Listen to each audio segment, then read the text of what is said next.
ازيك يا حبيب اخوك؟ النهارده هنتكلم عن فيلم مرجان احمد مرجان، وازاي الفيلم ده ليه بعد اكبر من الكوميديا بكتير. انا محمد ياسر ودي قناتي الجديده، هنتكلم مع بعض عن كل ما يخص كونتنت الافلام، فاعملي لايك وسبسكرايب للقناه ويلا بينا نبدا. يبدا فيلمنا باستعراض لكل مصانع مرجان، وبنلاقي ان مرجان ده بيشتغل في كل حاجه تتخيلها، كل حاجه حرفيا، ودي دلاله على الغنى الفاحش لمرجان. وبنلاقي هنداوي اللي هو الدراع اليمين لمرجان بيكلموا عشان في لجنه من الضرايب طبت عليه، وبنخش في تقديمه شخصيه الزعيم عادل امام في تقديمه صايعه جدا، لان مرجان داخل بثقه مش طبيعيه، ودي دلاله انه يقدر يسيطر على الموقف حتى من قبل ما يعرف هو ايه، وكله بالفلوس طبعا. المهم بنلاقي مرجان داخل يسلم على مدير مصنع المكرونه بتاعه على انه الجداوي، ودي دلاله صايعه قوي من تحت لتحت على الغنى الفاحش، وان من كتر المصانع بتاعته مش عارف اشكال المديرين بتوعها. بنلاقي مرجان دخل الراجل على مكتبه وبيشربوا شاي بالياسمين، ودي التميمه السحريه بتاعت الفيلم. الراجل اتجنن حرفيا من كتر الفلوس، لدرجه ان الفلوس كانت بتقع منه وهو مروح. المهم في المشهد اللي بعده بنلاقي ان عليا بنته حصل معاها مشكله، ولما بيسال على اخوها عدي بيعرف انه مع الدكتوره جيهان بيلعبوا تنس، وده بيكون اول تعارف بين مرجان وجيهان. المهم بيتسحل مع الدكتوره جيهان وبينسى اصلا انه كان جاي عشان مشكله عليا. ولحد هنا تقديمه الشخصيات عجبتني جدا، وبعدها بنلاقيهم بيتخانقوا بالانجليزي، فمرجان بيرزع كلمه في النص كده وهي نو، والكلمه دي بترمي انت على قدام عشان يعرفك انه كان جاهل وكده.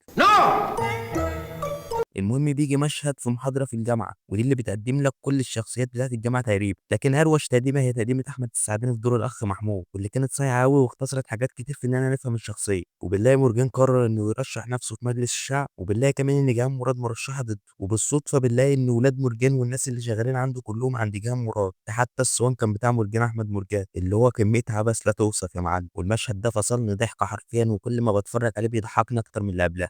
انت مش عندنا في الشركه؟ ايوه. ايه اللي جابك؟ ايه اللي جابك هنا؟ بتظهر نتيجة الانتخابات وبيفوز مرجان، وكالعادة عادل إمام بيقول جملة من أيقوناته. احنا جامدين قوي.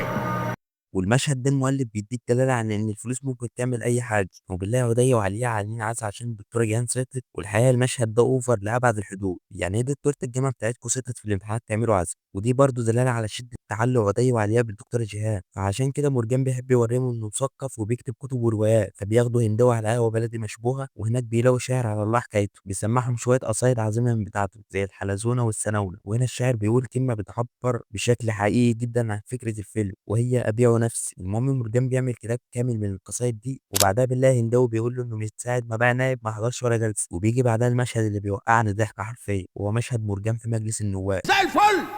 ده بسكويت يا جماعه مش عيب. بعدها بيكسب جايزة عن ديوانه أبيعه نفسي، وكله بالفلوس طبعا، كل ده عشان يثبت لولاده إنه مش جاهل ولا حاجة. المهم دكتورة جيهان بتعمل له ندوة بمناسبة الديوان بتاعه، وبيروح مرجان كده يغمز الراجل بساعة، فبيخليه يغير رأيه تماما عن اللي كان هيقوله، وكله بالفلوس طبعا. المهم في نفس القعدة بيعرض رشوة على دكتورة جيهان، فما بتقبلش بيها، ودي أول حاجة تقف في وش مرجان، ودي خليك عارفها عشان هنحكيها بعدين. المهم ولاده بيقنعوه إنه لازم يتعلم، فبيقرر إنه يدخل نفس الجامعة اللي هم فيها، فبيروح يشي طبعا عميد الجامعة علشان يدخل الجامعة، وبيروح أول يوم في الجامعة وبيقعد جنب هيثم دبور اللي بالمناسبة كان أول ظهور لأحمد مكي واللي انطلق بعدها. المهم دبور بيرمي ميمز أيقونية وهي كبر الجي وروق الدي، نفض يا عم، كبر الجي وروق الدي. وبعدها مرجان بيعمل خناقة مع تامر اللي كان مقنتن مع بنته، فبعد ما بيضربوا في المدرج بيدوا له قفا مخبرين كده وهو بيصارحه. المهم يجي مشهد أنا بحبه أوي، وهو مشهد أحمد السعداني مع عادل إمام في المسجد. المشهد ده اتعمل بشكل حلو أوي، وشابوه لأحمد السعداني إنه كان في بداياته واقف قدام عادل إمام بالثقة دي. المهم مرجان بيبدأ يفهم الدنيا في الجامعة داير على إيه، وبياخدوا هيثم دبور على حفلة بيضربوا فيها للصبح. المهم بيراعي المحاضرة الصبح مش شايف قدامه، فبيتخيل حاجات غريبة. المهم بنعرف بعدها إنه عنده امتحان بكرة ومش عارف أي حاجة طبعا، فبيجيب رئيس القسم عنده، وطبعا بيشربوا شاي بالياسمين، ده لدرجة إنه بيروحوا في عربية غير اللي جاي بيها تماما، ودي دلالة على إنه شرب الشاي بالياسمين كله. المهم في الامتحان بيسأله واتس يور نيم وهو بيعرفش يجاوب في الأول، ودي دلالة على الجهل الشديد، وبرضه هنحتاجها بعدين. المهم بيلعبوا ماتش كورة في الجامعة، وبنلاقيه بيأكد على هندو إنه يظبط الفرقة التانية، وفي الماتش ده هاريدي بيعمل أعظم أداء لحارس في التاريخ،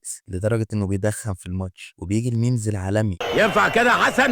ما انا يا باشا ما اقدرش ارسل عرضه. المهم بيروح لمخرج الجامعة واللي بيخليه يقول لقد وقعنا في الفخ، وحرفيا الدنيا كلها بتقول له الجملة لكن هو ما بيعرفش يقولها، ودي دلالة تانية على انه هو ما بيعرفش يمثل وعايز ياخد كل حاجة بفلوسه، لدرجة انه بياخد احسن ممثل في الجامعة وكله بفلوس طبعا. وبعد ما محمود بيعمل عنه مقالة عنب في الجامعة بيستضيفه عنده في الشركة، وطبعا بيشربوا المشروب السحري الشاي بالياسمين، وهنا واضح ان محمود شرب الشاي كله، وبيجي الميمز الايقوني. تراجعنا عما كنا فيه وندمنا على ما فعلنا.